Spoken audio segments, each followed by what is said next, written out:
Hello mga mamits, nagluto si Mamis ng chicken feet. Tara, panoorin natin kung paano niluto. Napakarami namin paa ng manok, maglalagay ako ng paminta. Sandali, wala dyan yung paan ng manok ko ha. Gusto daw nila kumain ng paa ng manok mukbang. Habang nagkikwentuhan daw. Kaya yan, aadobohin natin ng maanghang yan.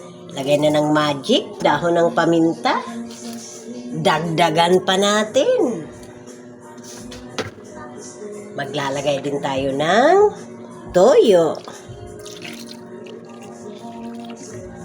Okay?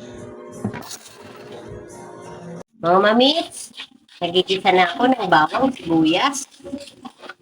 Ilalagay na natin yung paa ng manok. Marami yan. Pangmukbang.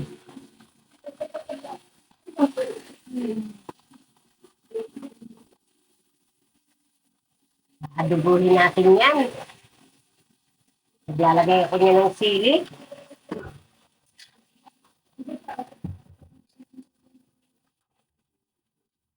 Lagyan pa natin ng chicken cubes. Mas masarap. Mga mamits, luto na. Yung adidas ng manok. Yan, maglalagay na tayo sa isang lalagyan para magmukbang na. Sarap. Kain tayo.